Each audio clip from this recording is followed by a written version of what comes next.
We've already gotten a trickle of what Governor Kathy Hochul is going to highlight in her State of the State speech tomorrow. New rules against ghost guns, extra money for low-income New Yorkers' energy costs, perhaps a tougher stance on ICE and President Trump's immigration crackdown.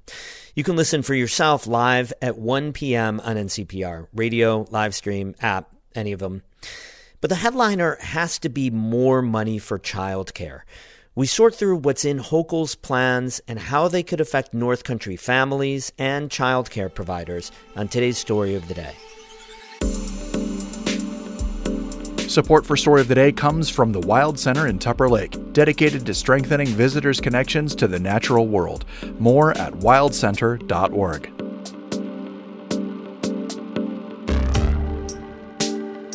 Hey, I'm David Sommerstein. It's Monday, January 12th. First up, the State Department of Environmental Conservation has drafted a new policy to make outdoor recreation more accessible for people with mobility disabilities. The agency says the proposal would streamline existing guidelines on how visitors can use mobility devices on state-managed lands. David Escobar has more. DEC Commissioner Amanda Lefton announced the draft policy earlier this month. It would establish clearer rules for the use of what the agency calls other power-driven mobility devices, or OPDMDs. Those are mobility devices other than wheelchairs, including golf carts, scooters, and other battery or fuel-powered vehicles. Right now, the DEC has a motorized access program that lets people with disabilities apply for permits to use trucks, cars, and ATVs on a limited number of state roads. The new proposal would keep those rules in place, but also allow a wider range of mobility devices on state lands. The policy spells out where mobility devices would be allowed and where they wouldn't, based on factors like land classifications and environmental concerns. The proposal also includes language that allows the state to evaluate new mobility devices and recreation opportunities over time. The DEC is accepting public comments on the draft policy through March 9th and will hold a virtual public meeting on Wednesday, February 4th at 6 p.m. More information, including how to participate, is available on the DEC's website. David Escobar, North Country Public Radio. Progressive lawmakers in New York say they have new momentum to restrict state and local police from helping federal immigration agents. Walter Wethman reports for the New York Public News Network. The New York for All Act has not come to a vote in Albany in the 6 years since it was introduced. But Queens Assembly member Catalina Cruz says the Trump administration's aggressive deportation campaign is driving more lawmakers to consider supporting a new sanctuary policy. They turn the TV on every day, and it's another kidnapping in our community. It's another family being torn apart. It's someone being harassed. It's someone being taken when they're actually showing up to court. The state Senate Majority Leader says the bill will be a priority in the new session. But opponents, especially some Republicans, say police need to be able to work with ICE to enforce the law. That was Walter Wethman reporting for the New York Public News Network.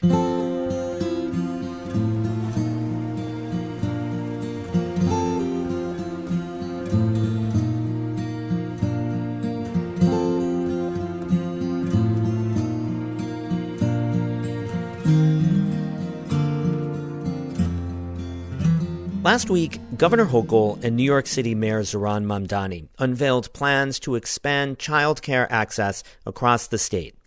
Details are still forthcoming, and we'll get a lot of those during Hochul's State of the State address tomorrow afternoon and in her upcoming budget proposal. But our childcare and education reporter has been sorting through the plans we know so far and laid things out with Catherine Wheeler this morning on Northern Light. Okay, so there were a lot of pieces to this, and the big one is universal care in all of New York City. Think free care for all 2-year-olds. They also said they'll expand pre-K programs statewide for 3- and 4-year-olds and also increase the amount of funding for New York's existing childcare subsidy program. Altogether, they say this will result in affordable childcare for an additional 100,000 children in the state in the short term, and that all 4-year-old children will have access to free pre-K by the fall of 2028. That sounds like a huge statewide expansion of childcare to me. It is, and something like this is what many childcare advocates have been pushing for a long time. Here's Dee Dee Hill from the Schuyler Center of Analysis and Advocacy. She said she's still a little giddy after last Thursday's announcement.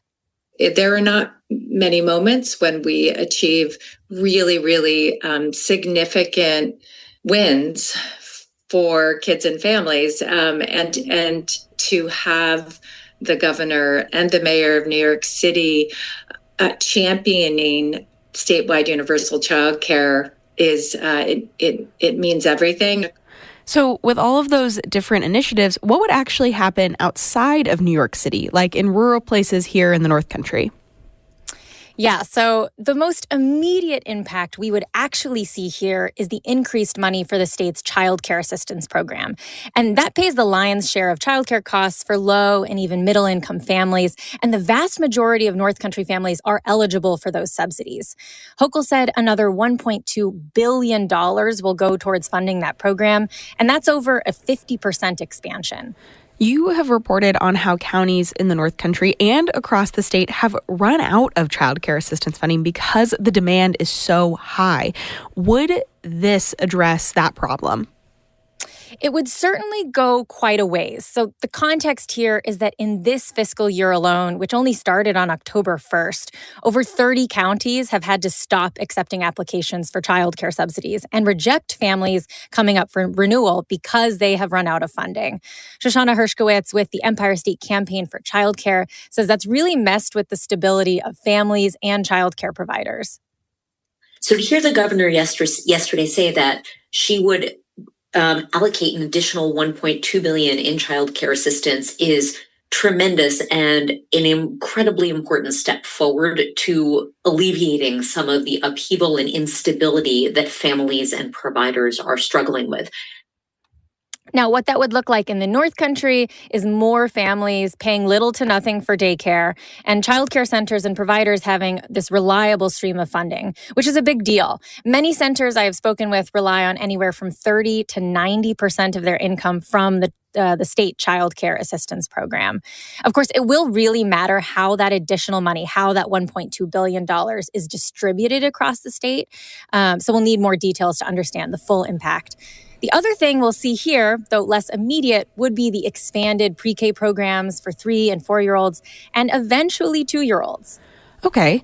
So, Amy, we can't really talk about statewide childcare without acknowledging another big thing that happened last week in state childcare, which is the Trump administration last week froze childcare funding to a number of democratically led states, including New York. Yes, so here in New York, it's about $3.6 billion that the federal government says it's withholding because of unspecified fraud. On Friday, New York Attorney General Letitia James sued the federal government for bypassing Congress and freezing appropriated funds. Here's James. I will not allow this administration to play political games with the resources families so desperately need to help make ends meet. A federal judge temporarily unfroze those funds later the same day on Friday, giving a 2-week period for both sides to make their arguments.